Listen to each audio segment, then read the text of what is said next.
Hello folks, I know it's been a while. I've been out training for my new job, but today we are back. We are going to do those front brake pads and rotors on the wife's 2019 Nissan Rogue all-wheel drive.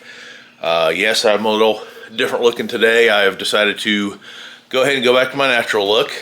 So what I'm going to do is I'm going to get all this ready to go, and we'll get you some info as we go.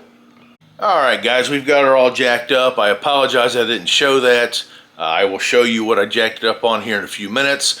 We've got our DeWalt 20 volt battery powered impact and a 21 millimeter socket, and we're going to zip these lug nuts off.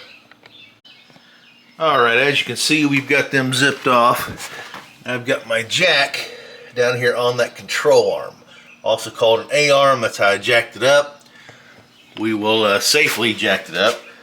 We'll go ahead and get some more tools out here. We'll zip this rotor off. We'll zip the caliper bracket off, the caliper, and this would be the rotor. Give me just, oh, this is the rotor. Oops, sorry about that. Rotor, caliper bracket, caliper. We'll get that zipped off and we'll show you what we got here. One thing I forgot to mention, folks, always remember when taking off your caliper bracket bolts, lefty loosey, righty tighty. That's in most cases. What I did is I went ahead and popped the top one loose first, and I got my bottom one loose. That way I can get them out nice and easy.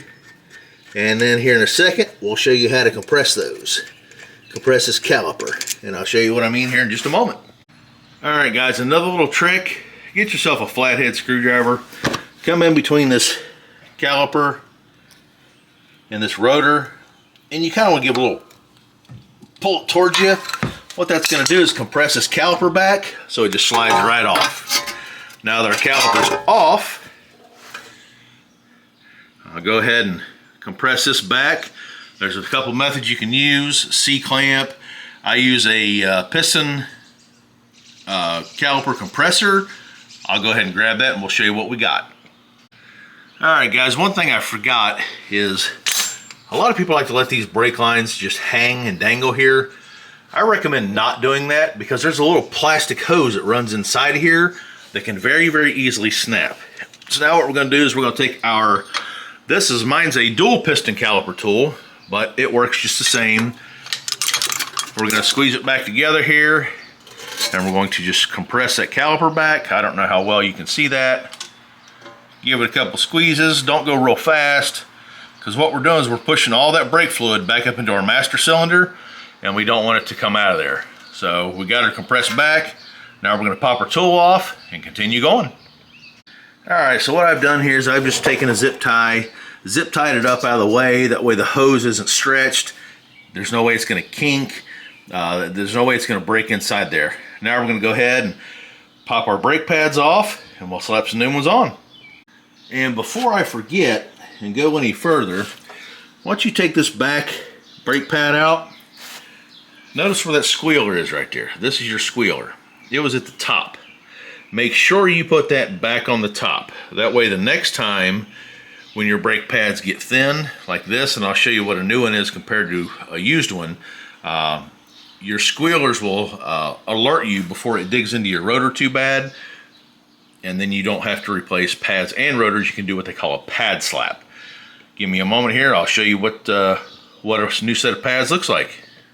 Alright, here we go. Here's our caliper stand bolts. We've got both of those loose. I don't know if I can do this one-handed. I'm going to try. Yep, we got to cheat. We get our impact and just buzz it right off. And then here is our caliper stand. Now what we're going to do is we're going to take all these little clips out that you can't see. We're going to clean this all up, make it all nice and pretty so that they slide back and forth again. Give me a minute here, I'll get all that cleaned up and we'll get her back together. Alright guys, here's the old brake pad. It is pretty worn out. It is really, really thin. Here is a new brake pad. You can see how thick it is. Let's see if we can line these up here side by side. You can kind of see maybe the thicknesses, how thin this guy is to how thick this guy is. So we're going to go ahead and pop all this back together here. I'll show you, not step by step, but I will show you, and here we go.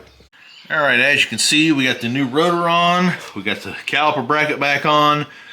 I'm sorry I can't show you step by step. I just don't have any way of putting this camera where y'all can see it and doing the work together. So caliper bracket, rotor, we're all back on. We're going to throw some pads in here and we'll get her back together. Alrighty guys, as promised, she's back together. We've got both sets of pads in there. We have our squeaker in the back towards the top. We've got our springs retensioned. So now we're going to put the bolts back in her and we're going to button her up. Alright, we got caliper back on, caliper bracket, rotor's on nice and tight. We're going to zip this tire on real quick, and that is one side down. Hope you enjoyed. You got any questions or comments? Please leave them below. Thanks for watching.